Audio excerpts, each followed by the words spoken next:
And now, the moment you've all been waiting for. You know, there's no, like, in the intros, 6 months ago the aliens invaded. This kind of thing. Yeah. This is the survivor story.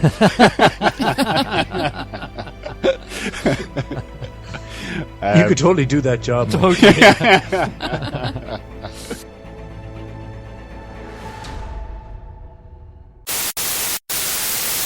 Good evening and welcome to Is It a Bicycle? Season 10, Episode 3, the original and bestest ever TV and movie podcast. My name is Stephen Wrigley and I'll be your host for this evening. Beside me, I have a man who this week told us that women only use 10% of their anger. It's Mike McDonough. Also, beside me, I have a lady who, if asked if she needs a Happy Meal, will assertively lecture on the toxicity of equating consumerism with happiness. It's Shona, I love Canada, O'Flaherty.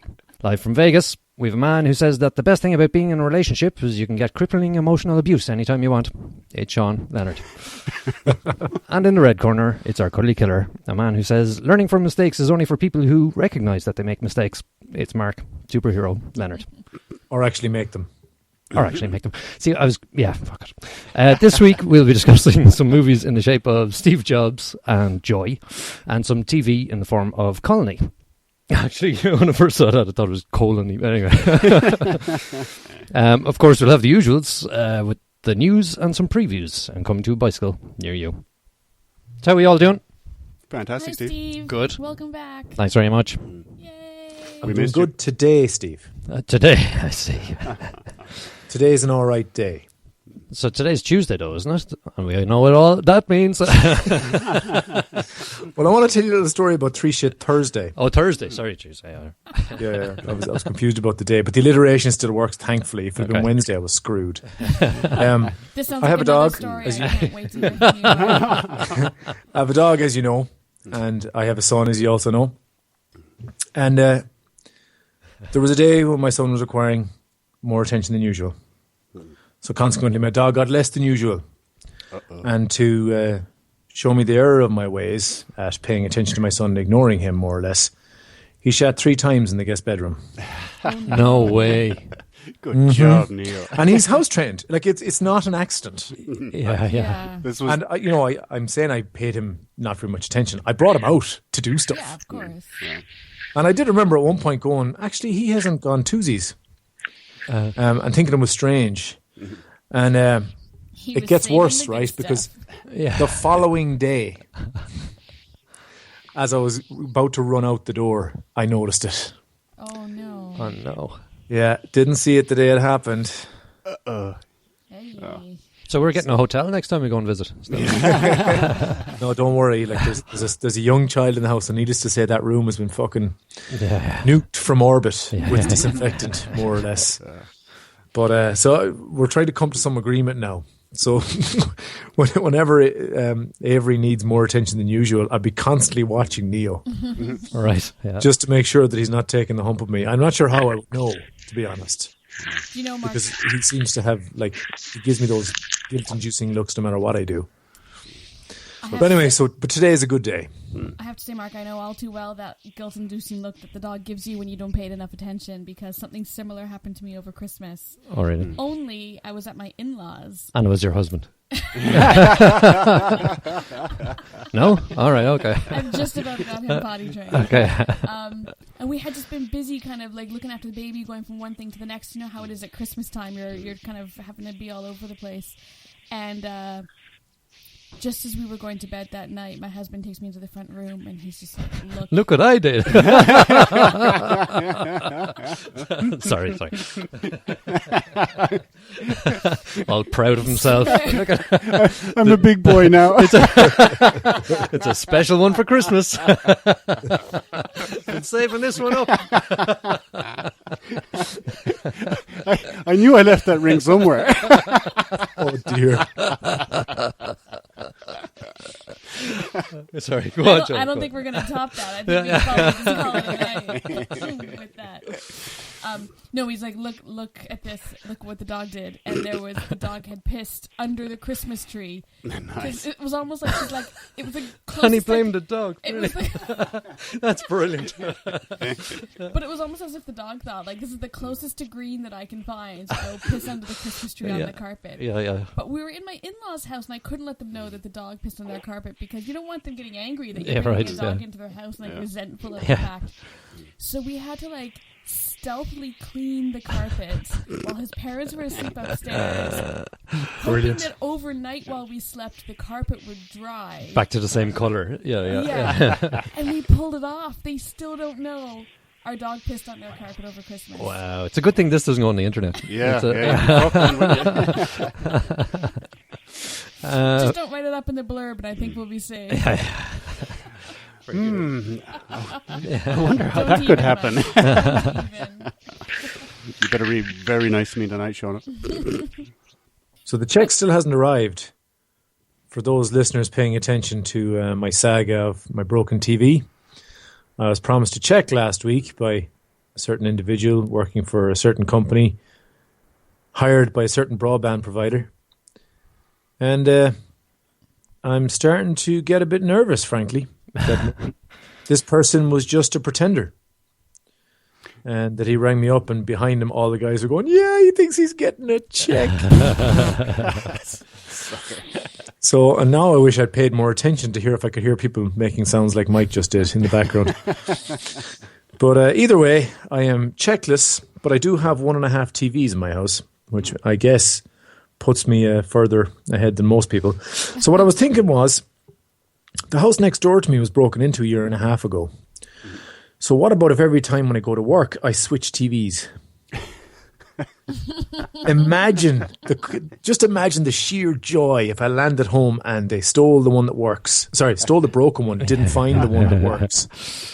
Oh, the joy. But anyway, I'll keep you posted. Cool. The saga continues. Right. So, what have we been watching this week that isn't on the... Sean, what have you been watching? I haven't heard from you this. Well, I finally figured out the greatest date movie. Oh, yeah?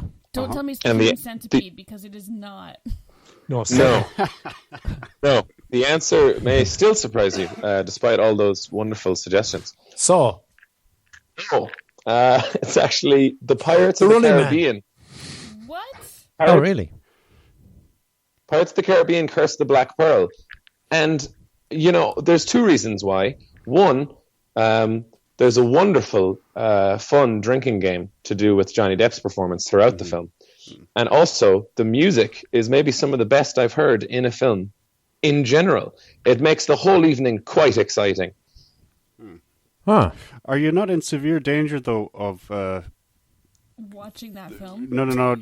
Like with your lady friend, then trying to compare you with Johnny Depp and thinking, oh, I wish I was on a date with Johnny Depp. No, he's dressed as a pirate, Mike. It's okay. I hadn't worried about that until right this very moment, but now I'm going to have to step away and make a call. Sean, I think you compare quite favourably to Johnny Depp. He's a great actor, but Jesus, he's not. He was never in the. Well, he probably was, but he shouldn't have been ever in the top 100 sexiest men of FHM, a list of which I'm sure you're a part. I know quite a few females who would lay down on train tracks for the chance to spend 5 minutes with Johnny Depp. But they haven't seen they Sean. It's true, but I'm sure that they would still love to get his whitey bulging. Oh, jeez. Get out. There goes the neighbourhood. Sean, there is one I thought... actually, it was this evening that I meant to recommend to you is Run, Lola, Run, if you haven't seen it. You will not believe it, but I recommended that film to someone last night. No way. I started watching Amelie, which is a movie I'd never seen, with the same person I watched Pirates of the Caribbean with, actually. Yeah. And I was like, have you seen Run, Lola, Run? Because Amelie, to me, is just a more quirky, eccentric, calmer version of Run, Lola, Run, which is fucking great. I love that movie. And what I really love about it is that... the average shot length is like 3.5 seconds or 4 seconds. Is that the German one I didn't like? It's the German one you didn't like. Okay. And I was listening to Caustic Soda podcast. Shout out to the guys. Earlier, they were doing one. The subject was running. Run Lola Run came up, and they said they were talking to or they were reading an interview with the director or something like that. But the director was saying the one regret he has is that she kept getting fucking fitter. So he said what they had to do is start lowering her shirt because it's a crop top. So they had to start lowering that and moving her pants upwards the fitter she got because she started to get abs and stuff, you know. Anyway, yeah. So who's been watching Jessica Jones or saw all of it or? No, I've been watching it. We were discussing it last week. So Yeah. Mark had been watching it, and Yeah. it's a show I can't binge watch. I don't know if anyone else binged watched it, but I find it's really intense. It is, isn't it? It is so intense, and I can't really do more than an episode or two a day, especially now, like the later into the season I get. It is just really distressing. Yeah, it's hard to watch at times. It's good, but it is hard. I would binge watch if we didn't have so much stuff to watch for the podcast. Yeah. But I was actually watching it with our dad, Sean, at the weekend. Oh, yeah. Yeah, they made me watch 2 episodes I'd already seen and then half of the one that I was waiting to watch. The second episode they made me watch again, I'd watched that morning, so it wasn't even like I had time to forget it. Yeah. No, it's a great show. How far are you, I Shona? was just going to ask you, I'm up to episode 9. No, I'm not that far. Is it getting dark or something? Why is it? It's really dark. Ah, I mean, okay. it Well, it was starts always dark. But it gets dark. Just not dark enough for you, Mike, I would I say. think like the subject matter in and of itself is dark and difficult, and I would say it could potentially even come with a trigger warning for people who maybe need it for the subject matter. But then the way the kind of victim confronting abuser is just difficult to watch sometimes. But then there's other scenes getting into Kilgrave and his past that's just like one episode and then go watch like, I don't know, Teletubbies or something. Why? I'll go have a beer.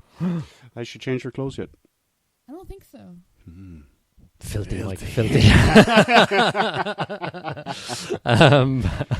So yeah, on my hiatus over the last month, I got to see some things you reviewed while I was away. I'd like to give my opinion on your opinions. You have opinions, Steve. I think our opinion wasn't complete without your opinion, so you need to bring closure to all of us. Hang on. Can I ask a question, though? Oh no. What? Yes. So you didn't have to watch the stuff on the list, so you watched the stuff on the list. I saw some of it. I didn't see all of it. Lunacy. Yeah. Like the Shannara Chronicles. Great show. What do you think? Man, desperate. So you're on the rest of our Yeah. sets. The acting was terrible, It was. wasn't it? You know what? You nailed it with the younger actors were brutal. Yeah. Yeah. And it's Mark. Look, it's not my thing, but I can see why it's yours. But one critic called it the next Game of Thrones.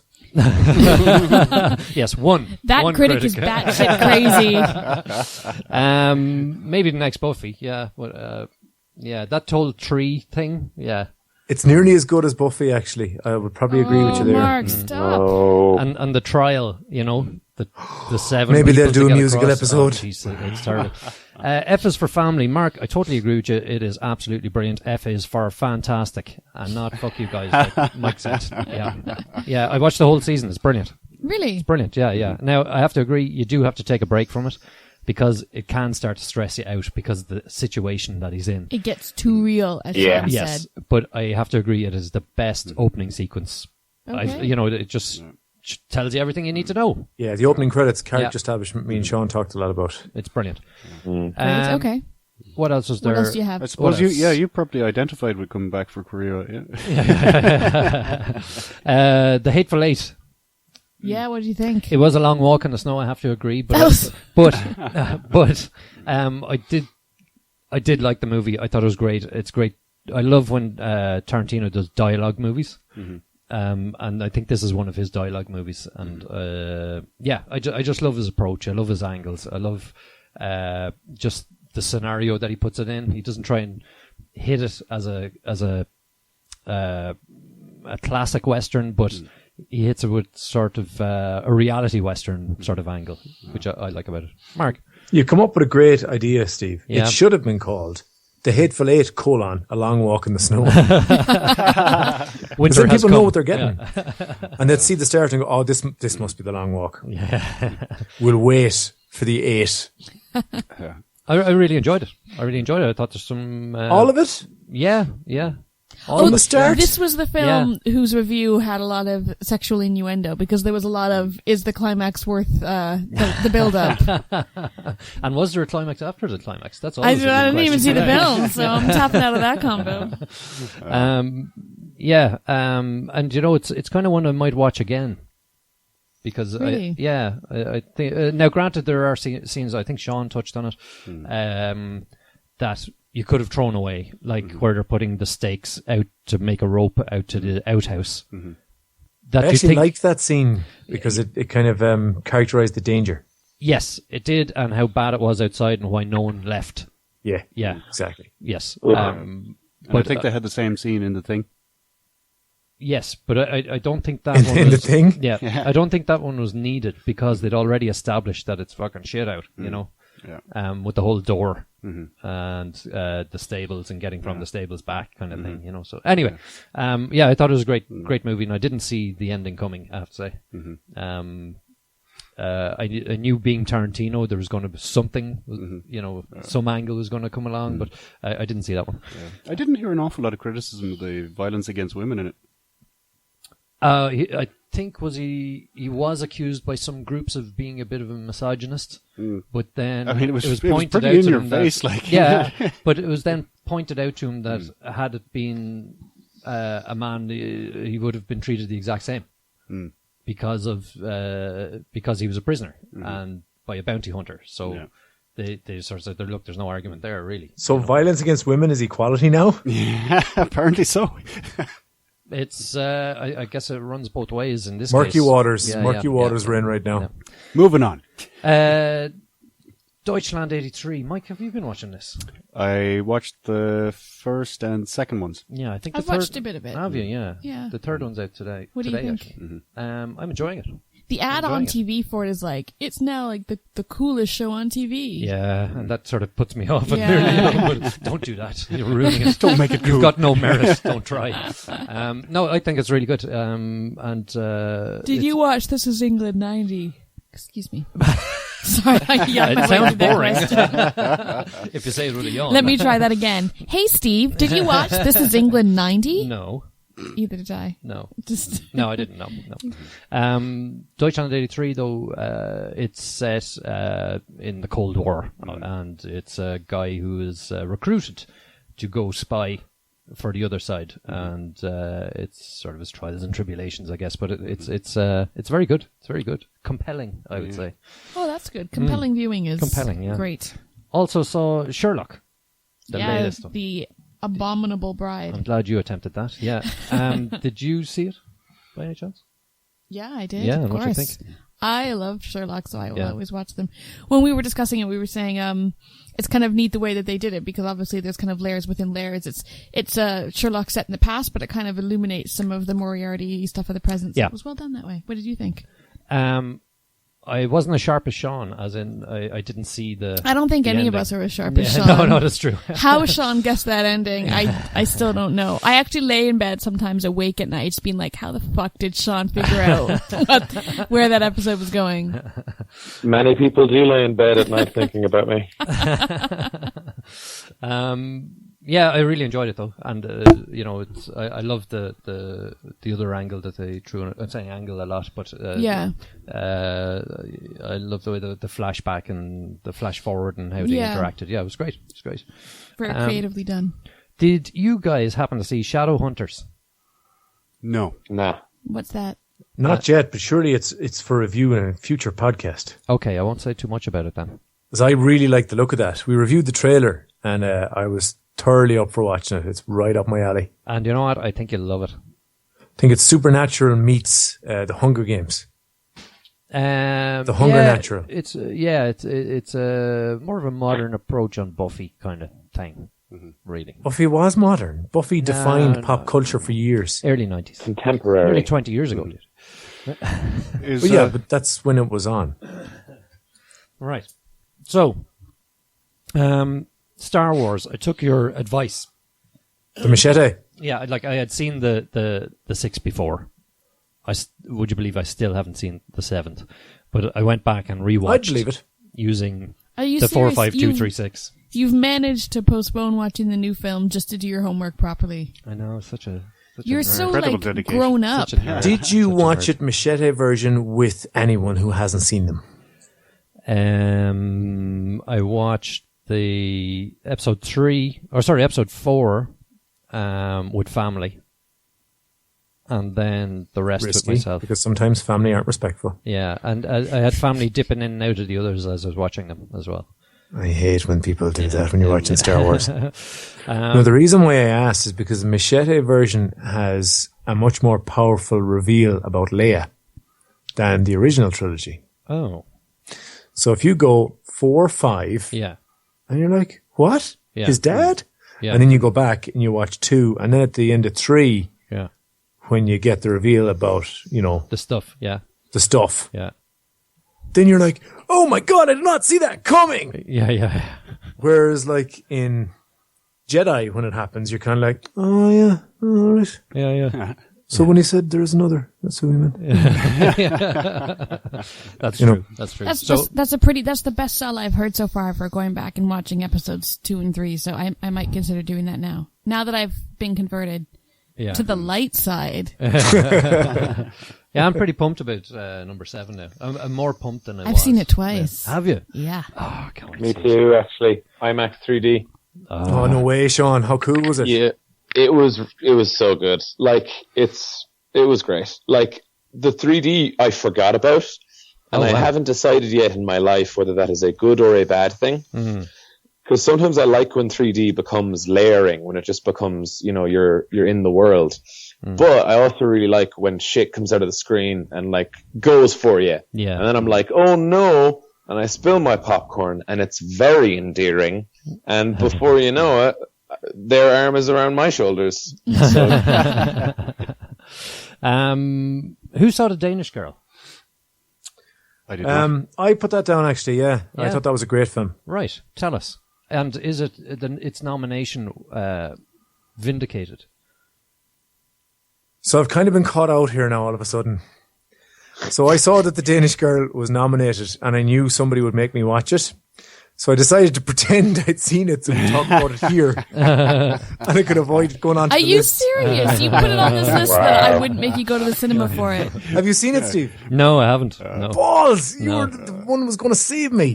So I thought I'd put it on Danish Girl, and then he'd go, who's seen that? And I go, oh yeah, I saw it. It's amazing. It's totally in the running, like, and I'm behind it. And then you'd give your actual opinion, having seen it. Then we couldn't review it. Mark, I salute your Sneaky manipulation of the bastard. list. I think You shouldn't, Mike, because it didn't work. I didn't. If I'd even read a synopsis, I could have been more convincing. But I think I'm on movies next week, by the way, Mark, and I think this just went straight to the top of my list. don't do it. It's going to be bullshit. It's going to be some Oscar bait bullshit. Well, you know what? The movie that I select to review next week will be You're based actually purely on on TV. which movie is for viewing in the mom and baby cinema. Sorry, What? burst your bubble. You're on TV next week. I'm on TV. Yeah, Am I? Yeah. Damn it. it's the boys are on movies. Actually, you know what I did suggest? Relate is Room. Yes. Yeah, because I've it's already been picked nominated. it. It's Irish and it's. I'm looking It's forward to out this seeing that weekend. anyways. Yeah. I've read it, so I'm already on the list. yeah. Oh, brilliant! Tune in next week. So, yeah, it's been nominated in several categories actually. Yeah. Best room. Best screenplay. But you know what? Not best room. not as many categories as The Danish Girl though. Yes, which I think warrants a viewing, perhaps. Yeah, probably gonna have to. Mark, sorry. It looks like it's an incredible performance. Like I want to see it personally, well, anyways. I've got some vacation time coming. What week are we thinking? Next week. Yeah, next week it's out, isn't it? Yeah. So then next Tuesday night, I could go and watch Star Wars again. There you go. What I mean to say to you, so Paddy Power has some odds on the Oscars already, and as we're talking about Danish Girl, Eddie Redmayne is 10-1. Michael Fassbender is 7-1. We'll talk about that later for Steve Jobs. Matt Damon, have a guess. Matt Damon. 50 to 1. 50 to Yeah, 1, yeah. 20 to gone 1. with the 50 to 1. And Yeah. Bryan Cranston for Trumbo is 25-1. But in the lead, Leonardo DiCaprio. will Leonardo get his Oscar at last? Is he like what, 2 to 1, 3 to 1? 1 to 10. Oh, okay. Yeah, There you go. Yeah, so might be worth tenner on Matt Damon. Yeah. Or Bryan Cranston, actually. Also, Room is in for the Best Actress, which is Brie Larson. Brie Larson. Yeah. Saoirse Ronan is next in the ring, 9-2. Kate Blanchett for Carol is 8-1. Jennifer Lawrence for Joy, which we'll talk about later, is 10-1. And Charlotte Rampling for 45 years, 25-1. Right. So there you go. Yeah. I'm just thinking, do you think The Danish Girl would be a better movie if it was actually about, you know... Danish girl. No. I don't know, maybe a girl that wins a year's supply at Tim Hortons Donuts or something. Oh, yeah. Like what you That's did there, a movie Mike. I want to see. Does a road trip across, like, every chain. That would be my dream scenario. Okay. Next up, let's go to the news.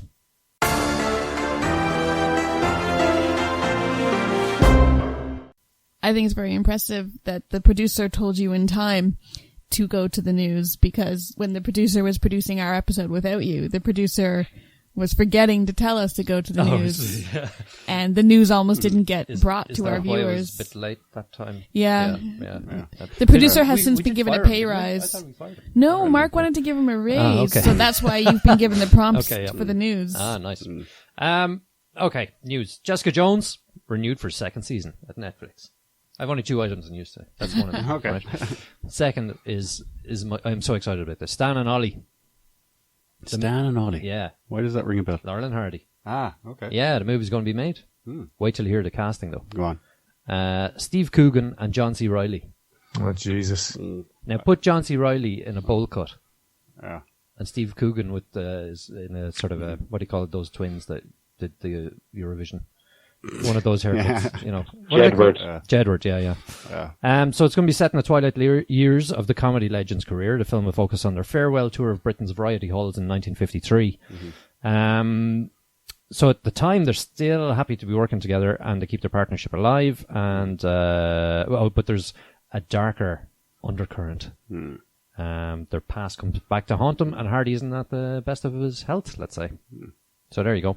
So it's all about that. So the filming starts this year, I believe. I'd be more excited if it had Mark Wahlberg and Will Ferrell. Oh, really? Yeah. About boat playing Laurel? I see.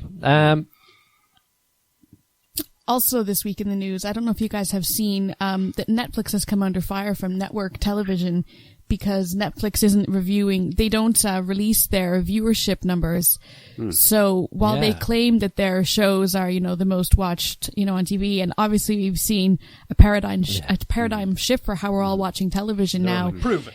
The networks now want them to prove it because apparently it's been leaked that Netflix's rates for viewership are actually comparable to what network television is getting. So there is a bit of tension there between Netflix and network. Well, allegedly, Aaron Sorkin isn't too impressed with it either. Really? Yeah, because he reckons it's impacting on theatre goers also, which is probably true. Like Actually, it people is aren't true, going I'm to the sure. cinema because they're staying at home to watch Netflix Yeah, and they've chill. got Netflix. Why would they? Yeah. Yeah. Because they have to wait 6 months. Nah, they've got a whole season of fucking Better Call Saul to watch. You know. Fuck it, I'm not waiting 6 months to see I'm not going Star this Wars. Friday. Like, yeah. It'll be out on DVD. It'll be grand. Yeah. Also, I don't know if you guys know this, but I was reading Robert Galbraith's new book over Christmas. This is J.K. Rowling's pseudonym. She writes crime fiction under... Why does she do that under a different name? Well, she Everyone actually knows did it Is this because... just like a brand thing? Or? No, she did it at first that no one at... I think it was Little Brown Bag or whatever the publishing company is. Okay.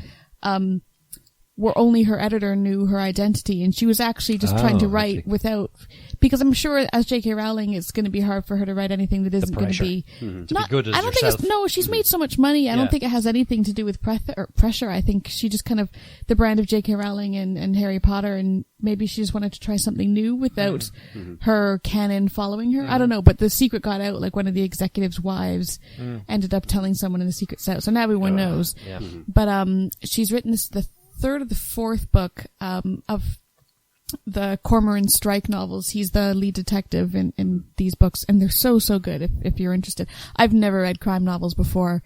I read the first one on my holiday this summer because somebody else bought it and was lying Yeah. around the house. Really good. But at the end of the last novel, I saw a note that BBC is going to be publishing, making a TV show of these novels. All right. So What's it called again? it's Series? the Cormoran Strike novels. Cormoran Strike. Cormoran Strike. He's cool. the lead detective. So Yeah. I don't know. There wasn't a lot of details when I looked into it about when we can expect to see it on air. I think it might begin filming in this year or next year sometime. But anyways, the BBC will be bringing us a J.K. Rowling Cool. production, so that should be really good. Looking Cool. forward to it. Nice. Speaking of J.K. Rowling, Mm-hmm. it was finally revealed, given Alan Rickman's passing there during the week, what she told him when he took the role of Snape that actually got him to be in a bunch of kids' movies for about a decade. It came out because he said he would never tell anyone what it was. And obviously after his passing, Rowling herself felt like she didn't need to keep the secret anymore. But basically, she told him the story behind the word always, and its meaning to the Harry Potter, essentially canon. So there would be times when he would be on set and the directors, the many directors that the Harry Potter film series went through, from Christopher Columbus all the way through, where directors would tell him to do stuff and he would go, no, I can't do that. You don't know what's going to happen. I do. Huh. Interesting. I thought it was a nice little story. Yeah. And it was sweet to see after his passing that a lot of the Snape fans on Twitter were kind of using the hashtag always. It's very sweet. Yeah, they actually went to platform 9 3/4 and made a little memorial to good old Hans Gruber. Ah. Nice. Okay. Right. Let's start with first of our movies, which is Steve Jobs. This is, like we said earlier, written by Aaron Sorkin, who also wrote another tech bio type movie in the not so distant past in the shape of The Social Network, which was quite good by all accounts. This stars Michael Fassbender, Kate Winslet, Seth Rogen. I guess they're the main stars. There's only about 7 people mainly in this, 6 or 7. So it follows not the life of Steve Jobs, which I thought it might. You know, it's sort of, I thought there'd be more about his early development in the garage type stuff, and which would really appeal to my inner and outer nerd.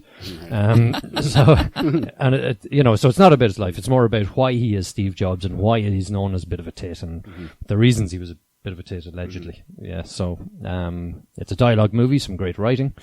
I have to say I was reeled in almost straight away.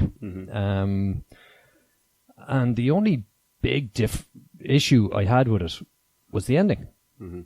The rest of it was pretty good. Yeah. It was quite a good ending, actually. Oh, right. You see, my problem with it was that it was a little bit melodramatic. Oh, I thought it was Compared- quite understated. Well, compared to the rest of the movie. You know, it didn't get onto that height of melodramaticness, let's say, until the end. I think the proper word is melodramaticity. Like a melodramaticity. I'm glad that you corrected him. 'Cause I wasn't going to. Someone needed to. Melodramatic, masochistic. I can't do it. Masochistic, yep. But yeah, I believe that, what's it, Steve Wozniak? Who Seth Rogen plays, but Steve, he'd seen some early cuts of the movie and said, "Oh my God, it's like Steve Jobs is up there." Really? Yeah, he said it was so like him, but he said of Seth Rogen, he's just like, "That's bullshit, man. I'd never have said that." Can I just say, by the way, Yeah. I work in IT, and for a Christmas gift at work, last year I got Steve Wozniak's autobiography, and I just thought this is such a nerd gift to Yeah, totally. to give to another Did you love nerd. Yeah, Yeah, you did. I actually really liked it. Then I found a few documentaries on him, but anyways. Yeah. So what do we think? I really liked it, Steve. Like you, I was reeled in right from the opening scene. So they did tell us his life story, but they did it through the products that he launched that mattered. And they used flashbacks to fill in the rest. It was his life story, but with a certain context. It was typically about his products, his relationship with his team, his relationship with his daughter, and the other people around him. And I thought it was a really inspired way of filming it, to be honest, because when I saw it go on the list, as I often do, I went, Jesus. Because biopics would be right up there with subtitled films for me, to be honest. But I think this was a really interesting way to shoot it, and it kept me interested. Because every time the scene changed, you were going like, I wonder what they're going to be looking at next. What's the next, product going to be, or what's the next scene going to hinge on? And I thought it was really good, really, really good. I thought they captured his actual talent really well. Well, his alleged actual talent. I didn't know the guy, but we know all the stories, Mm-hmm. So what was he good at? It wasn't necessarily building computers, but he certainly was strong in design, and he was just a smart bastard. And that came across in the story. So none of us are ever really going to know what he was like, I guess. But from what the general perception seems to be, this film seemed to do a really good job of telling it.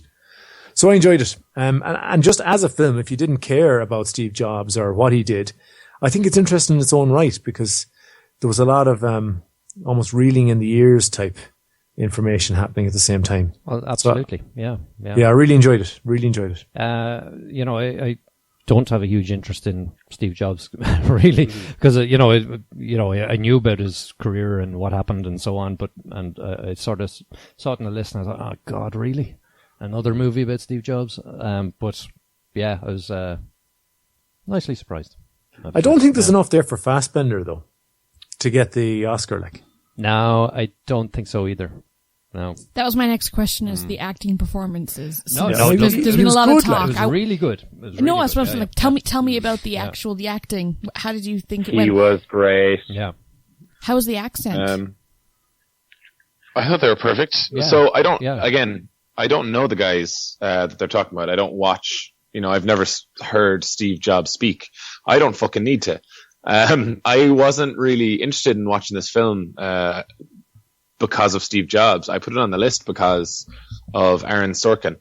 I just love the way that he writes. But Fassbender, to me, it was a powerhouse. I think that it was subtle and it was on the nose, and the times that Fassbender chose to be one or the other of those things were because of how Steve Jobs was in various times. The film doesn't necessarily redeem him, which I think is the correct course of action. Mm-hmm. Fassbender isn't playing a necessarily good guy. But there's a lot of moments where he'll say something and you won't know if you should believe him. And then that we get the people who know him well either commenting on that or giving him static about it or just being in the scene, and we can see them act opposite each other. And that informs it even more, but it's very layered. I would say that some things are ambiguous, but they are not in any way vague. And I think that the framing device and the writing really do just give a beautiful stage structure to a really excellent performance. Yes. I'd be perfectly happy to see him walk away with the Oscar. Very, very stage-like movie, like a very theater. Mm-hmm. There's very defined 3 acts in it, and they all revolve around just before he goes out to present a new product. Mm-hmm. And the first, the first one is the Macintosh. I actually went back just out of interest and looked at the actual presentation from 1984 on YouTube, and then the other 2 subsequent ones. And they pretty much killed it. Although Steve Jobs had more of a suntan than Michael Fassbender did in 1984. But yeah, they hit it. Yeah. Yeah, I don't have too much to say about this. I didn't want to watch it, and every scene that I went through watching it made me regret my decision to take part in the list this week. It was just shit. Really, Mike? You're going to have to explain that one to us. I mean, back it up. Fassbender was great. I can't complain about him, but it's just a shit story. It's a shit person that made shit products, and now he's gone. Big fucking deal. But look at the revenue from Apple. You couldn't say that everyone thinks that they're shit. So maybe it's a story worth telling. He ripped off 2001: A Space Odyssey and made $1 billion out of it. Fair play to him. Yeah. Good luck. Good night. Was it not interesting? What was it that you actually thought was boring about it? Because it's fine for it to be a film about bad people. Mike's bitterness jumped in and got in the way of his enjoyment as usual. He's not even a super bad guy. He's just a bit of a tit. If he was a legendary epic bad guy, like a Darth Vader type figure, fair enough, I'm all in. But it's just banality, it's a fairly... How would you say that Steve Jobs or Michael Fassbender's Steve Jobs is banal in any way, shape or form? As I said, Fassbender does a good job of, dealing with terrible material. It's not a good story. So is the material Sorkin's writing, or do you mean the actual life of Steve Jobs? The actual life. Sorkin... Of a man who made a worldwide house known brand. Yeah. Is not worth telling. Well, you could, Mike. You could make a movie about the guy who invented tampons. Yeah, I'd watch that. Why does that if you did it as well as they did this, that would be interesting. And you can bet it'd be more interesting, not because he was only a good guy or only a bad guy. Yeah. There's just no drama. I don't care if your product works or not. I just don't care. What about his relationship with his daughter? A true support engineer, Mike. What about his relationship with his daughter? Did you not find that was an emotional hinge in the film? It just made me dislike the man even more. I have a feeling. Okay. I have a feeling that something narked you earlier on, that you saw a polo neck or something. And you went, fuck this guy. Yeah, I fucking And hate then that polo was it necks. for the movie. I've a feeling there's something that narked you early on. Yeah. And then that was it for the movie, was it? Yeah, maybe psychologically I'm unaware of it, but it probably did hit in, and it just turned on my fuck this switch. I don't think we should destabilize Mike's points. I think that we should allow his ignorant, subjective viewpoint to stand on its own, just so we can, interrogate it, investigate it, and ultimately discard it onto a pile that we never look at again. So you never did it remind you of Birdman at any stage? You mean stylistically? Yeah, a little bit of stylistic. Actually, that's something I meant to talk about. Was they filmed it on 3 different millimeter film? Really? Yeah, Cool. for the 3 different decades, I guess, or 3 different. Oh, really? Just to Yeah, have a 3 different visual, areas. a different Exactly. visual. And it was very taste. obvious when they came to 1998 that it was it's like HD now, Yeah. Oh, that sounds cool. Yeah. But it's very, very subtle.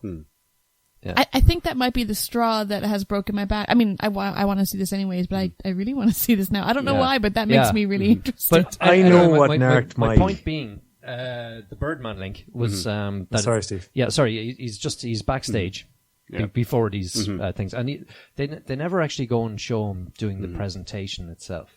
So that's sort of Because the history. Yeah. But it's interesting you bring up Birdman, because that's a much better movie. Okay. No, But it isn't. My point is, they're backstage and he's interacting with these same characters all the time. And there's a bit of rushing around and there's a bit of, talk to this guy for 2 seconds. Yeah, I'm on in 30 seconds, which turns out to be 20 minutes. Yeah. That kind of thing, because he's to talk to loads of different people. And it's just, they snap from one conversation to another. And I think it keeps the pace up. I can't agree with you that I found it banal or boring, or I don't think I got a chance to get bored. Because it Because it moved on wasn't so swiftly. boring by the sounds of it. No, well, just because it moved so swiftly along, The pacing was brilliant. Yeah. Mike, he spends a lot of time at the start insisting that it become a closed system, and I think that just got your back up. Well, there could be that, yeah. It would, yes. That could well be the core of my hatred. Closed system? Nothing works on it. Yeah, Incompatible. Incompatible. Oh, with everything. incompatible. Yeah. I hate that about Apple. That drives me flipping bonkers. Exactly, yeah. It's also a metaphor for who he is. Managing iTunes on my Windows computer makes me want to... I like that show. I think a synonym for closed system is shit. I know, it makes you a lot of money. It does. Yeah. So, who has something to add? I have a question. We saw a Golden Globe nomination for Kate Winslet for her supporting actress role, so I want to hear about her performance. I think she's actually nominated in the Oscars as well. I think, Yeah, for the same. Deservedly so. Deservedly so. So And She tell me actually about had it. a lot know- for doing in this. in my mind, she's up there. Yeah, for sure. I didn't know she was in it. Yeah. Really? She Like, was that honestly, good. I watched the whole movie. Now, I'm not a huge Kate Winslet fan, but I've seen her in films. Like, she is obviously in the Hollywood universe, you know? Yeah. But I didn't know. Yeah, like, I honestly, embodied right her now, character I that would be well. guessing at which character she played. Like, I think I know, but I could be convinced. I know it involved a brown wig. It wasn't Steve Jobs, Sean.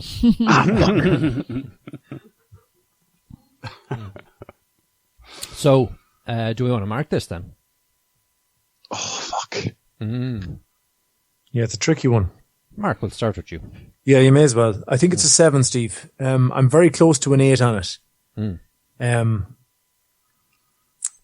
I'm not sure exactly what's holding me back, but it's certainly the best biopic I've watched in a long while.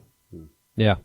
But we've seen films recently better than it, so I think it's a 7 for me. Okay. Mike.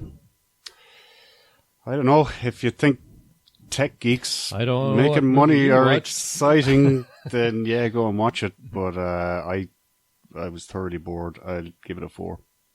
4. Okay. Sean.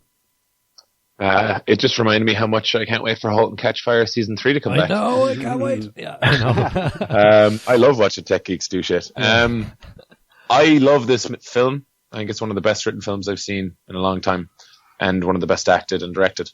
This is a 9. Wow. I thoroughly agree with you. I was a little bit let down, as I said, by the ending, but it's an 8 for me. A solid 8. Yeah. I love the ending. I can't wait until it's out long really? enough that I can talk about it, because my favorite quote is one of the last lines in it, and it's brilliant. Well, I'd say there'll be a discussion at the Bikies later on this year, so... And that's our spoiler podcast, so we can talk about the ending there. Is this our first 9 of the year?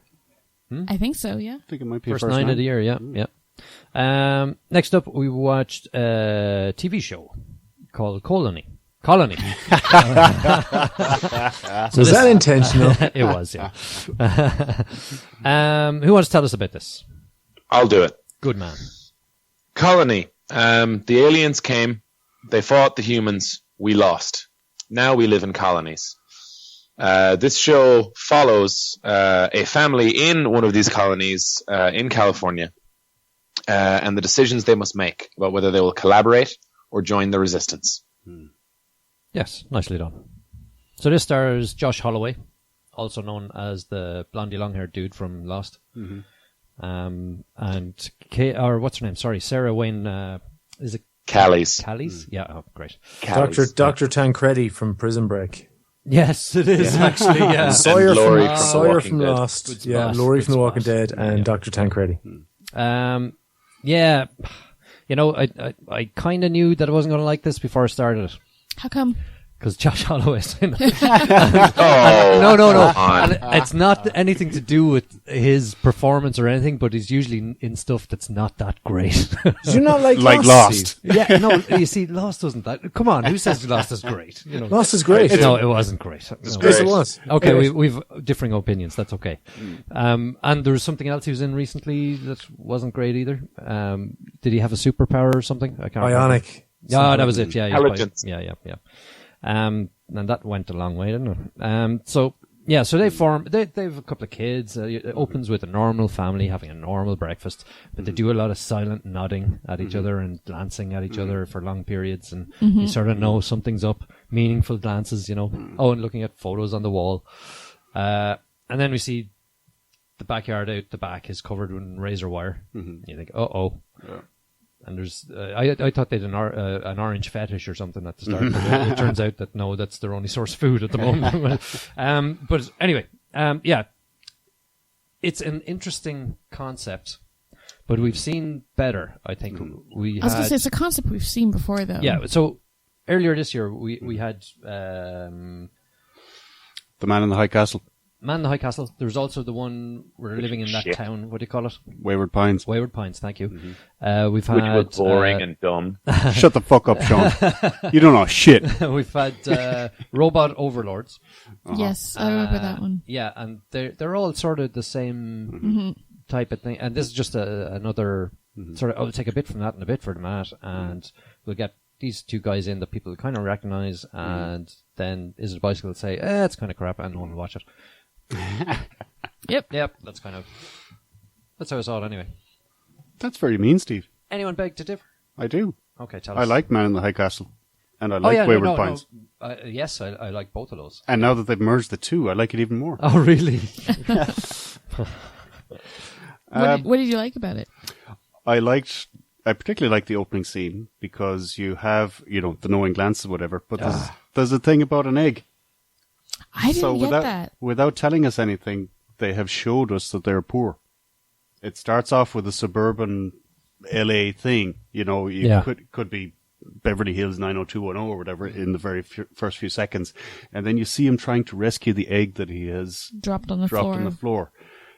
And bang, suddenly you realize these guys are poor as fuck. And that egg is a big deal to them.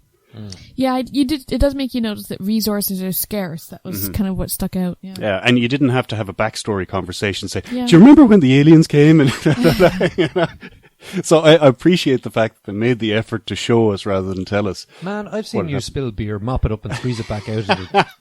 Don't tell me that was such a significant thing.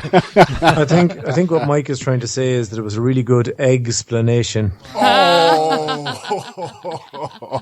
Don't worry, get your coat, man. No, I'll edit this later. So, yeah. And it is very much in the Wayward Pines vein of bringing you on, revealing little bit by little bit what's going on. There's no, like, in the intros, 6 months ago the aliens invaded. This kind of thing. Yeah. This is the survivor story.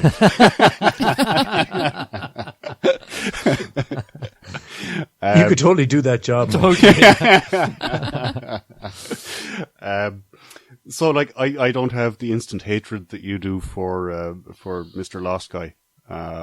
I thought he was good in the role. No, I'm not saying I hate him. It's just that most of the stuff he's in isn't great, and I sort of recognize that when I see him. Like Lost, one of the most famous shows ever made. Yeah.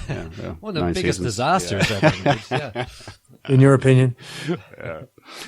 I thought the kids weren't too offensive. It's always a big risk in a show like this, having kids. There's no drooling on yourself. Oh, God. They managed to not drool on themselves. Yeah. They try and bring in, smaller story arcs for particularly the son. He's obviously going to have a little rebel thing going on. Bet you it'll be a girlfriend. Probably will. Yeah. There may be a little bit of tension. Yeah, some kind of conflict. Yeah. Oh, he'll go missing. He'll run off with her somewhere. Could you imagine if that happened? Wouldn't that be so exciting? Yeah. Go on, sorry. It would, yeah.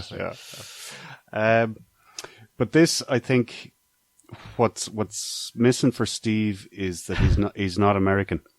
This is tapping very much so into the American fear of a police state and the right to bear arms.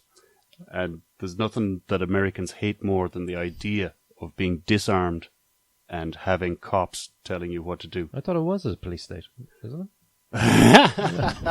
Not quite yet. Oh, okay. Wait till Donald Trump gets in. Yeah, they seem to make a lot of noise anyway, but okay. So I think this would have a lot more emotional impact in the States than it would over this side of the water. Yeah. And I think generally it wasn't badly acted, I'll take the point that there's a lot of themes that we've seen before, but I think they've taken the themes and done them reasonably well, and I did enjoy it. Okay. Who else saw this? I'm going to weigh in with Mike there, Steve. I quite enjoyed this as well. Okay.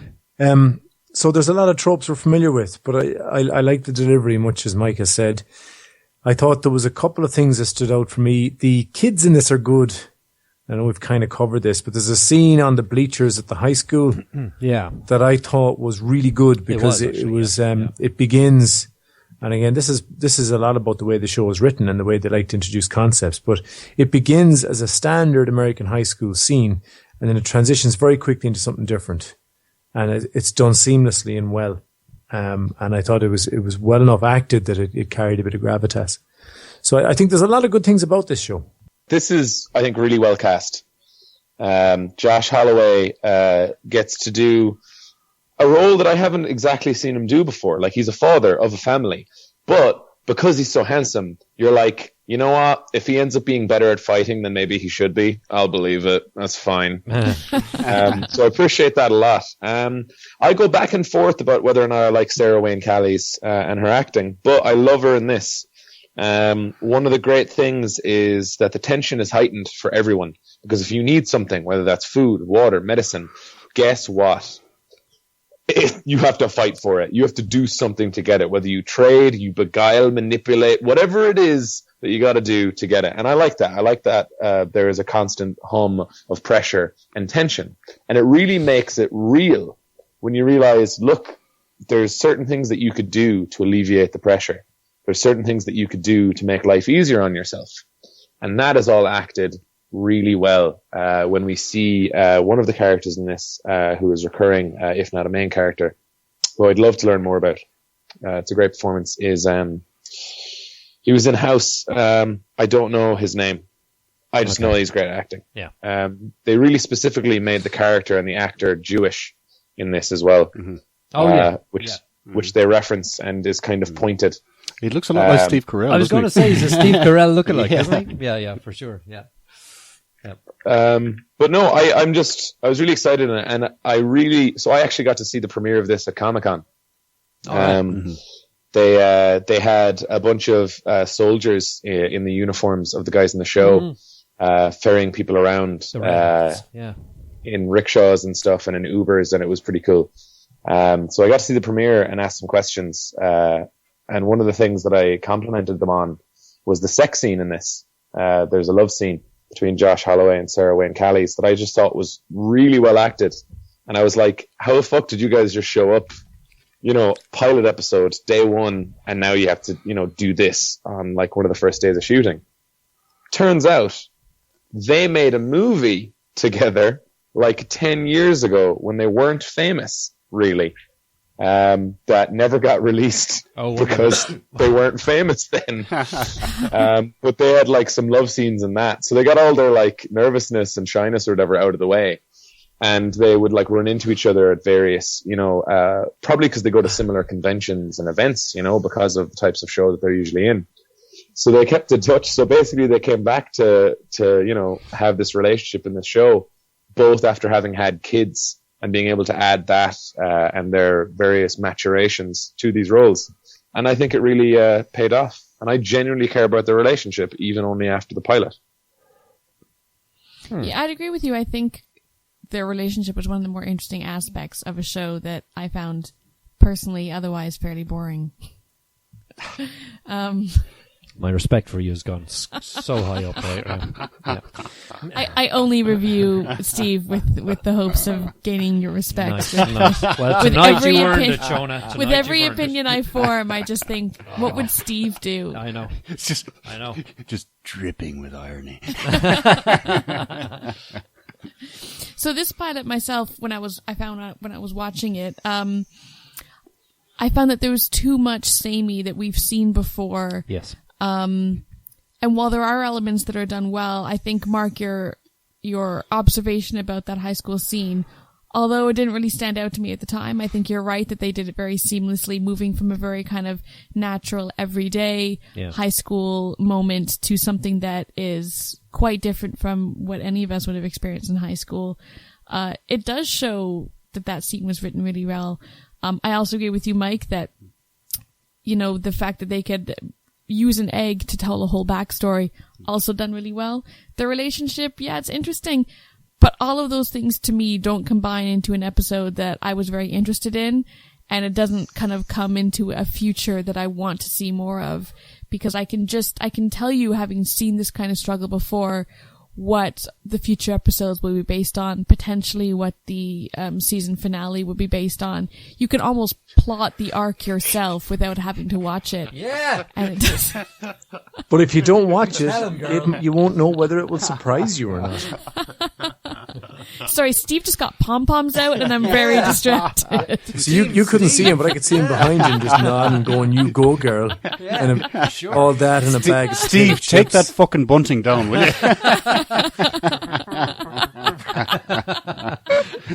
No, I'm telling you, you're dead right. Yeah, you just Shona in shock agreeing with Steve review.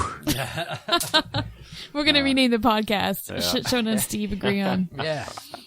That's a fair point, though, Shona. I see exactly what you're saying. You could just rattle out a list of conflicts that are going to come up. That's fair. Yeah. Yeah. But isn't that what a pilot's all about, though? No, I don't think so. I don't think good pilots are, because a good, like, Billionaire that we were talking about recently, you know? Billions, sorry. I haven't seen it, but it was because of your review that I'm really looking forward to seeing it. And the way that you've described it, that doesn't sound like a show that I could tell you what's going to happen, because the characters are kind of playing against archetype. Oh, I'm glad you mentioned that. I could probably tell you a bunch of things that are definitely going to happen in Billions. I'm glad you I just mentioned presume that there will be other things as well. Yeah, and I think this show's going to be like that too. I think they're going to surprise us in a few places. Sorry, Steve. Sorry, finish, Mark. Go ahead. Because there's like, I think what we've talked about so far has been fairly straightforward, but there is great scope now for character interaction around betrayal and, I guess, questions of integrity. Oh, God. And just a lot of good stuff. Riveting. There's a lot of good stories to tell in this, I think. Man's got to do what a man's got to do. Yeah, you see, A man's got to do what a man does. What a man does. Yeah, it's true, but is it going to be original? That's my fear. I don't see it. It's not. Had it been a year and a half ago, I think I think that's it. It's a year and a half too late. Maybe, yeah. Had it been a year and a half ago, I may have been a lot more interested. But it's already a trope. Yeah. You know, and sometimes and you the see angles things they that have, you it's know already how a they're going to trope. end. Like rom-coms are like that, and you can still enjoy them. Well, that's but true. This is a plot-driven Hey, show. every and superhero movie, you know how it's going to end. Yeah. You know, so yeah, that's fine. Steve. But I don't want to see that stuff again because it was shit the first time. You know. Do you know why tropes are tropes? Tell me, Mike. Because they're good. People want to see them. Yeah, trope is like French for good. Oh, God. Much like San Diego, loosely translated. Okay, looks like we're not going to agree on this one. I don't think so. There's a divide. Well, that's okay.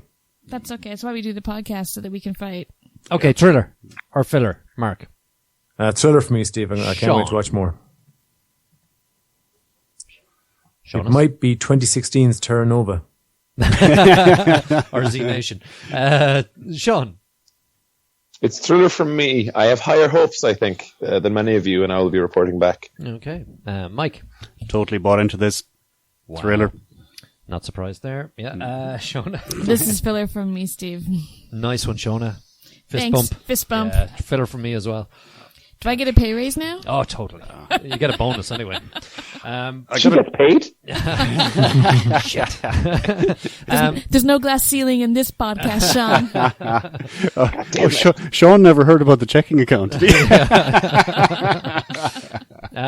What did I mean to say to you? Billions. I want to come back to that. I was going to say your eyebrows were popping out of your head, so tell us your thought. Yeah, Billions. Brilliant show. Is it? Ah, yeah, it's it brilliant. sounds really good. Oh, I can't wait for more. I was on Metacritic earlier, and I saw like it was one of the shows that everyone was talking Really? about. Yeah, I just really want to see it. Yeah, it's a great show. And It's up there with Mr. Robot for me. yeah, you know Which what? I also you know really what? wanna see. You know what? It's quality. You know, well, the pilot was anyway. The rest remains to be seen. But so far, I'm very impressed with it. And there's been a few sort of twists and turns that I didn't see coming. And the acting's great, the dialogue's great, the writing's great, should I say? Yeah, can't wait for more. Paul Giamatti and Damian Lewis, fantastic. Yeah, and Mike. Yeah, actually, I do remember you talking about this. What did I do now? No, you commented on the start and the end of the episode.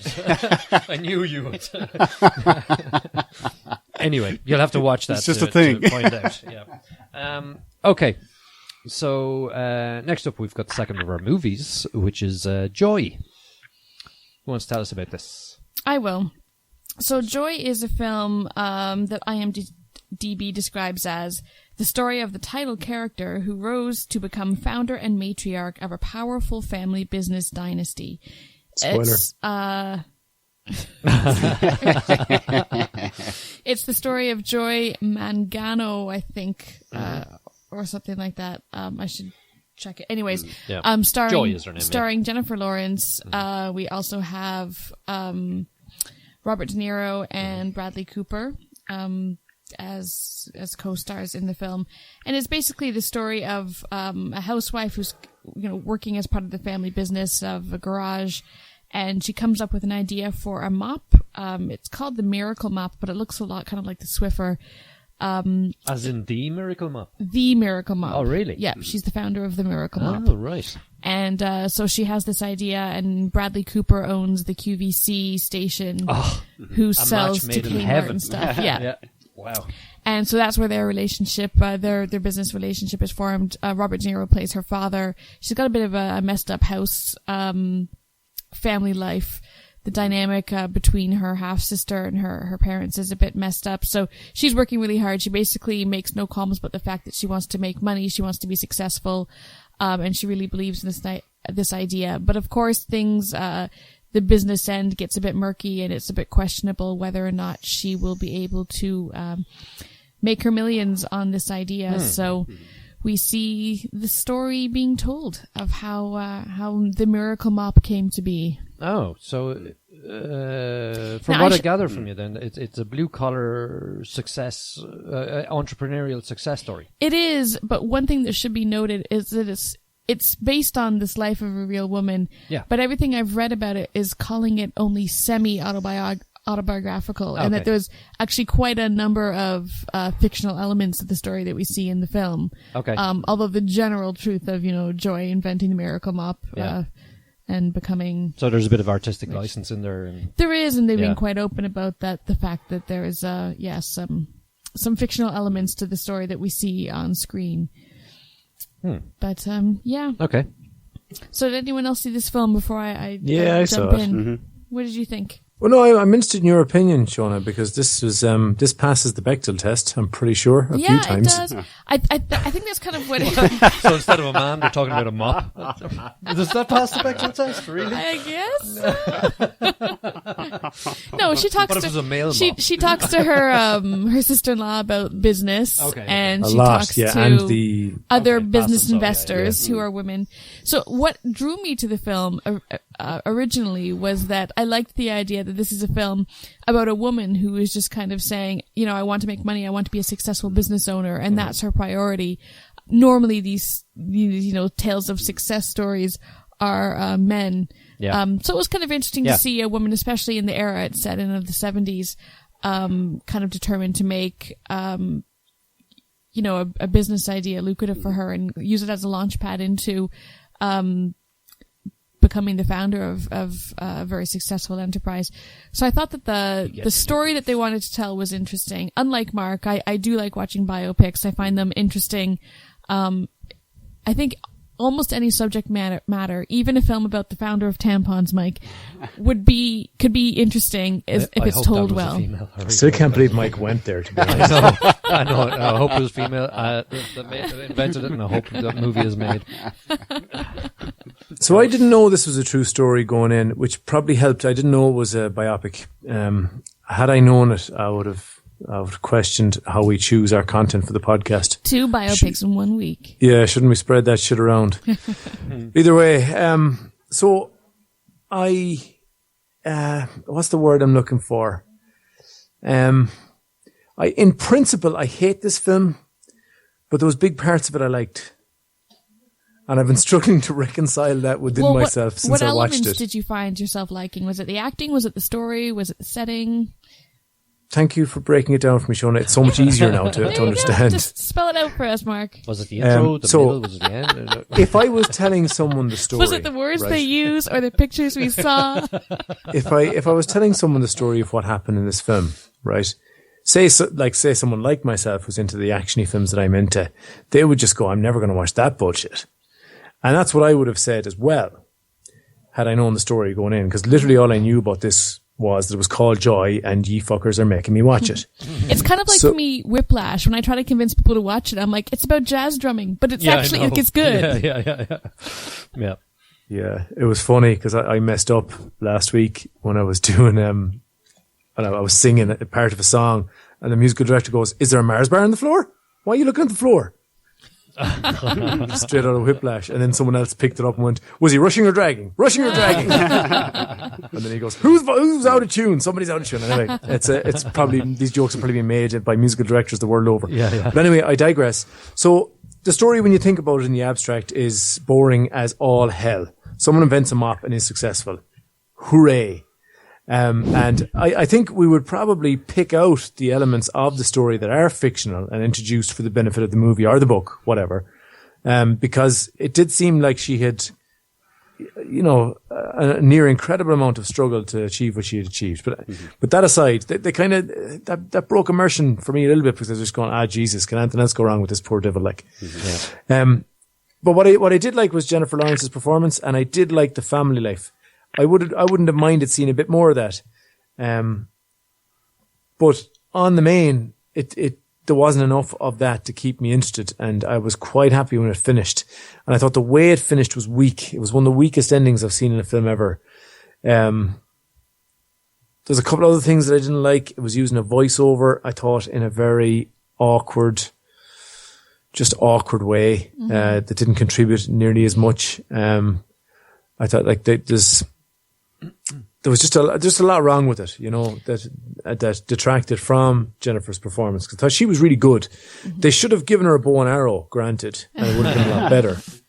But failing that, I think she did as good a job as she could have done that role. I think it probably is Oscar worthy, I think. But do you really? But I didn't actually like the film though. So yeah, do you know, I agree with you. I think that the film is really overrated, and I think Jennifer Lawrence's performance, she's just so likable. I find most characters that she brings to the screen, she just brings a kind of realness that is good to watch. I enjoy watching her performance, but it's about the only thing. There's a lot I didn't like about the film as well. I think pacing was a huge issue. I think directorially, David Russell made mistakes about how this story was told, and the pacing is all over the place. And I think the point that we need, like, what happened, because this was one of the films that came to the mom and baby viewing at the local cinema, so that's how I got to see it. And at one point my daughter shat herself, and I was holding out, having to change her, hoping that she would wait until the end of the film, and she was happy out. She was just, she wasn't complaining, but then she began smelling, and then I could see other moms smelling their baby's bums to see if it was their baby, and then I was like, I've got to go change her, because she was feeling squishy. And then the time it took me to go change her outfit and bring her back in those few minutes, all the important things I needed to see had happened and resolved, and the movie ended. And it was just terribly done that way. And I think all the things that the movie's building up to is what I would have liked to see the foundation of the film be, and build on it, almost starting there or thereabouts and moving forward. So I think that the pacing was a huge issue. But I did find Jennifer Lawrence's performance nice to watch, but I don't see a lot in this film that is worth maybe all the buzz. Well, she's been nominated. She has been nominated. The Oscars. Yep. Yeah, actress in the leading role. Yeah. I'm just thinking, on your daughter's 21st birthday, you're going to replay this episode, aren't you? I can't wait till to hear about the husband doing the thing under the tree. Yeah, class. I think y'all are being a bit harsh on this movie. Really? What did you think? Oh, good. Mike, do you just decide to disagree with all of us? Yeah, come on, Mike. It's his Tell MO. us why it's brilliant. I want to know. It's brilliant because I saw Steve Jobs first. Oh.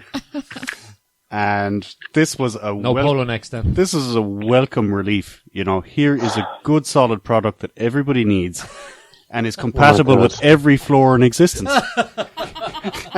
So it wasn't Steve Jobs you hated. It's what he stood for or what he made. Watching That's your problem. Every fucking Apple product Right, ever made. so that's your problem with it. Oh, okay. Yeah. And even the movie they made about it is shit. Yeah. No USB driving shit. Fucking bullshit. Goddamn iTunes. Can't copy my fucking files. Seriously though, iTunes drives me bonkers. I just needed to say it. No, I just got rid of it. Yeah. But I like these general entrepreneurial kind of movies, and Right. I thought this had an awful lot more tension than the Steve Jobs movie. There was so many things going wrong for it. I was kind of rooting for it. I was like, come on. Jesus. No. That's just mean. Yeah, right. And I thought Jennifer Lawrence was good in it. She carried the role well. And she did get me rooting for her. So, it's not the best movie ever made, but it's certainly, given a choice between watching this and Steve Jobs, hands down I'm going to watch this. Okay, but with this film on its own then, let's pretend this movie Steve Jobs does not exist. Okay. how would you rate this film on its own merit? It's not bad. You know. Okay, is it like pay to go to the cinema, not bad, rent it for a night in, not bad, or watch it for free on an airplane when you're a captive prisoner, not bad? Yeah, I'd rent this on DVD. Oh. Okay, so it's worth $5 to you? Yeah. Okay. I think it's a good DVD rental. And I think it'll do quite well when it hits that market. Okay. Yeah. You know, I just can't believe you gave a free pass to Steve Jobs. And now you're fucking shitting on this. I would like to shit on this movie more. Go, Sean. Go, Sean. I really like David O. Russell's films. I think he makes really powerful, emotional movies built around good performances and relationships. A lot of the time with people who have these huge goals and are a little bit starry-eyed in their pursuit of them, or perhaps naive or eccentric or some version of that. For example, Silver Linings Playbook is amazing. Also starring Jennifer Lawrence and Bradley Cooper, and Robert De Niro. I love that. Might even be a better date movie than Pirates of the Caribbean: Curse of the Black Pearl. Probably would be. Sean, Sorry, Sean, who's that written by, actually? Silver Linings Playbook? The book or the screenplay? I don't know. I think it was based on a book. I don't know if it was the same guy who wrote the script or if it was adapted. Oh, God, because, actually, just give me a second, because I was talking about this earlier. I had a whole bit, though, that I was going to do there. It was David O. Russell. Sorry. It was David O. Russell. That's who it was. Yeah, the director that I'm talking about. Yeah, he also wrote the screenplay, so, yeah. Cool. And he also directed American Hustle. Yeah. Starring Bradley Cooper, yeah, Jennifer Lawrence, and Robert De Niro. Correct. I think that both of those movies have dialogue that is a little bit fanciful. It has characters that are a little bit fantastical.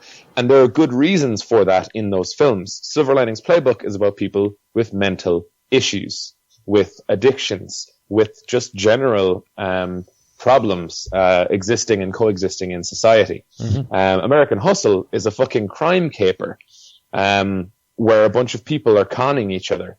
So this kind of exaggerated language and performance suits that kind of a film. The film that we watch, Joy, is about some people who run a business.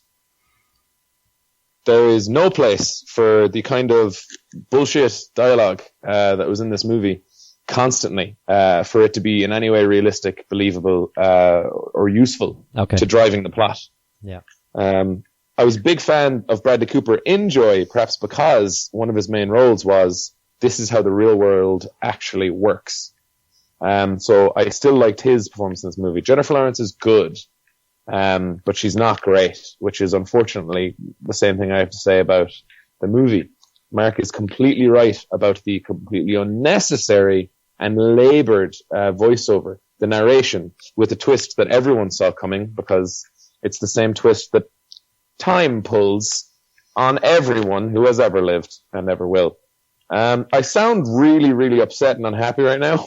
Yes. But it's an okay movie. Like, it's not the worst movie in the world. I just hate how many things they did wrong with a lot of really good pieces. Just give yourself a hug, Sean. You'll feel better. I do it every day. One thing I will say is that Jennifer Lawrence was on Graham Norton there on New Year's Eve. She was actually talking about how this is based on a true story of a woman, but it's also just based on a bunch of true stories put into one story about one woman, of women that just inspire David O. Russell.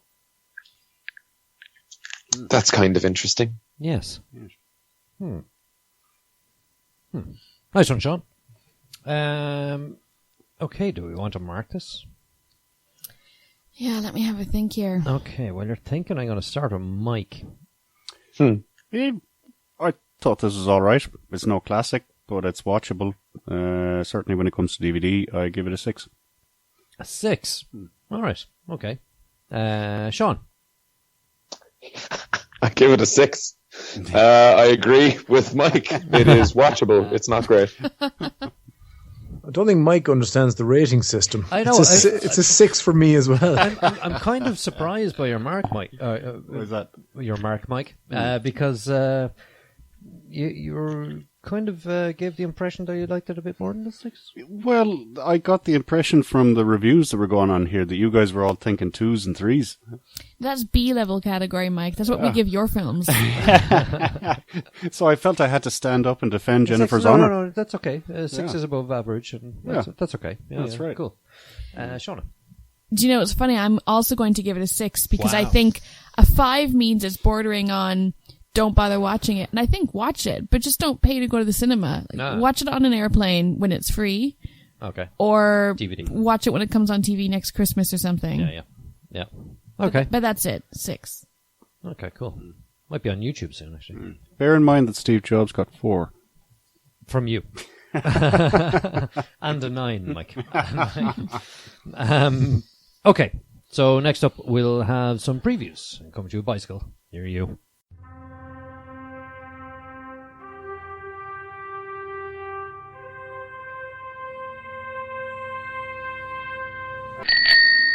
So the first one we saw was 999, which, Sean, you say contains major spoilers. I think that this film will be very good. Tell I us think about that it. no one should watch this trailer. Okay, tell us about the movie then. I agree 100%. Yeah, I would too. It's basically a cops and robbers caper with a bunch of great character actors. You have Woody Harrelson, you have Casey Affleck, and it's his first day in a new unit or with a new partner, played by Anthony Mackie. And there's some robberies going down around town. And basically it looks like it's going to be a conflict between family, work, friends, but with a hail of bullets going around. And at some point, they're going to issue a 999, which is an officer down. What do you think of this? I didn't wholly understand what was happening in the trailer. I mean, I knew that there was robberies involved, and I had read Sean's heads up that there was going to be a spoiler in the trailer. And I finished watching the trailer and I turned to my husband and I was like, so what's the spoiler? And he told me what it was, and I hadn't even copped on that there was, anyways. A thing. So, as a trailer, I kind of got that there was going to be, robberies, tension. I didn't understand some of the more detailed nuances of who the main characters would be. I was only interested in, was it Kate Winslet doing a Russian accent? Yeah, and Teresa Palmer's in it. Gal Gadot is in it. Aaron Paul is in it. As Sean said, Woody Harrelson, Casey Affleck. Yeah, there's... It was Kate Winslet. She has one line in the trailer, but it sounds like she's doing a Russian accent. And that's the only thing I saw in this trailer that I'm like, that's cool. But yeah, it doesn't look interesting to me. Also, I don't like capers. Would you watch Russian It's capers? not, I don't think it's caper. No. IMDb tells us, Very right? serious. A gang of criminals and corrupt cops plan the murder of a police officer in order to pull off the biggest heist yet across town. The biggest heist yet across town. Must be a big town. Yeah. With very interesting heists. That's all I'll say. Yeah, this looks like cannon fodder, as do most people that are in it. I don't know. I could take it or leave it, I think. Hey, you can't go wrong with Woody Harrelson. And Well, Kate that's Winslet. true. That's true. Russian Kate Winslet. Now I see where it's coming from, yeah. Okay. We may or may not give it a look. Yeah. 10 Cloverfield Lane was the next one. Stars Well, that looks class. John Goodman. Yeah. Well-made trailer. You know what? There's Yeah. not enough movies with John Goodman being made these days. Amen. Yeah. Yeah. So the rumors abound that this is a sequel to Cloverfield. But it's not. Apparently. Really? Apparently. But at the end of the trailer, That's so the only word that Cloverfield-esque, comes isn't it? up is the word Cloverfield, and then 10 and Lane come up on each end of the word Cloverfield. So It's clearly, a prequel, I'd say. I think it's just going to be tangential. I don't think that you need to have seen Cloverfield. I don't think that any of the characters from Cloverfield are necessarily going to be into it. The one thing I do know is that JJ is really definitely not going to tell us fucking anything about this movie. Well, oh yeah, and 'cause- may even, in fact, make it in secret and then drop the trailer on a random day because he feels like it. I 'Cause wish he went- Paddy Power was doing bets on this because I put a bet on it that has nothing to do with Cloverfield. I would say it's a chemical attack of some sort, right? Wow. And John Goodman saved the two people that are in it, pulled them out of their cars and into his survivor Bunker. den. Yeah. Right? And that's why he's like, don't fucking go out of the place, blah, blah, blah. Right. So that's what I think, right? But why? Right? Because I don't think there's a big monster sitting outside, so that when she looks out the window, the only window just at that time on the whole earth, there's the Cloverfield monster, right? Also, this is filmed completely differently. It's not the first-person cam footage or the shaky camera running around place thing. Which is good. Yes, it is very good. Yeah, they're kind of sick of those now. But they're my main reasons. Also, they made The this... Cloverfield monster was contagious. They had to put people down when they were infected. Yes. So there could have been 1 million Cloverfields outside the door. Exactly. Oh, that's true. Yeah. Okay, I didn't hear that angle. Anyway, they made this in 36 It's days, my I angle. believe. I made up that just now. Oh, did you? So, made this in 36 days, and I believe for a very, very, very small budget. Like Interesting. 5 million. Wow. Like, tiny budget. Yeah. John Goodman's fee, Yeah, that's what 4.2 million. exactly what I said earlier. It's like 80% John Goodman. Yeah. I have to say, this is the best trailer I've seen in a long, long It time. is good, good isn't it? trailer. When the trailer opens, there's the music going on and they're playing games, whatever. I thought, oh Jesus, this is another fucking bullshit fucking movie. I'm never going to watch Here's this. another movie that should be called Room. Yeah. And, after 30 seconds, they're like, hang on. After 60 seconds, I'm like, what? Oh, yeah. And after 90 seconds, I'm totally watching this fucking movie. Yeah, it's a great trailer. But I think Sean's right. Given that J.J. Abrams went to the directing school of secrety secrets, we won't know until it's out. No. And that's a even good then, thing. we probably won't know. Yeah, that's a good thing. I think, yeah. He may not even be the director as well. I think he's just like producing and is probably the guy coming up with all these things. Because wasn't it Drew Goddard, and/or Damon Lindelof, like a couple of like Lost alums who did the first Cloverfield. Mm-hmm. Yes. So he may not have any more to do with it than just it'd be really sneaky. People would love. I'm gonna do it. I'm gonna do it for him. I don't know why he's such a creepy trick player, but in my head, that's what JJ's like. Cool. The last one we looked at is Free State of Jones. Man, I can't wait for this. This stars Matthew McConaughey and Kerry Russell.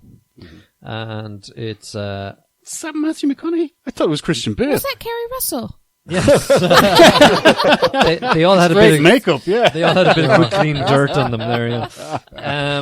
So this is about during the American Civil War. There's a group of people that are kind of outcast. They're deserters. They're runaway slaves. They're and so on. And they lead a group of rebels against the Confederate Army and set up their own county called Jones County, Jones Free State of Jones. So, and it looks like it's going to be all right. Yeah. So, it's a very much an occupation movie, I think, and a rebellion movie. As I say, rebels, rebellion movie. So, It's a war drama. yeah. It's almost like there's some aliens have taken over the world and some people are going to collaborate. And there's they put a big wall around it. Yeah. Which side will you choose? Yeah. You could be right, Mike. You could be right. Yeah. And could there be like an underground movement? Imagine to that. unstable the state itself. We'll see. Yeah. Maybe some people that have a history, the government are trying to get them. They got to hide out. It's actually unstabilify, Steve. Thanks, Mark. Yeah. War drama's boring. I don't want to see this. Shona, come on. No, I don't. There's loads of dirt. No, and the way that Matthew McConaughey talks. is just- no. Does that help anything? Kids with guns. Harder to see their faces. You love it. Muskets and shit. Sean, did you see this? I did indeed. I think that there's a very particular type of person that will need to see this film after 5 seconds, or perhaps even after only hearing the name of it. It's definitely pandering towards a specific kind of American, what's the word? Person. War buff? No. History buff, war Like buff? No. parading American exceptionalism Like freedom is the only thing. I don't know. I'm just really worried that it's going to be a manipulative. It's the only way to be. I think it's going to be a manipulative, tricksy movie where it does things like, look, do you see how the ladies and the people of color and Matthew McConaughey can all agree on one thing, that we need guns and to set up our own areas that we control, and the government can't say shit to us about it. That's the American way. Let's fucking do it. Right. And no new taxes. Read my lips. It might be fun though. Like, for all that, it might actually be like a fun war drama thing. I don't know. It might also crumple under its own weight of really trying so very, very hard to be serious. And to make it look like it's a history drama, but to rewrite history in a way that never came close to happening in America. So there are problems. Just on that subject, Sean, pandering to the Reds. Right. Have you heard of this movie, 13 Hours? The Secret Soldiers of Benghazi. Yeah, so 13 Hours, right, is a movie about Jim from The Office, okay? And Pam, his wife from The Office, is in Benghazi. She's a Pambassador. So he has to call a code manila envelope, and he's going to have to rustle himself up some boys from the paper company, and they're going to have to storm the castle, because they're not the first responders, they're the last resort. Yes, exactly. Freedom isn't free. Shit, what's that movie? I want to see that movie. It's 13 Hours, it's called. It's out next year. Or this year, sorry.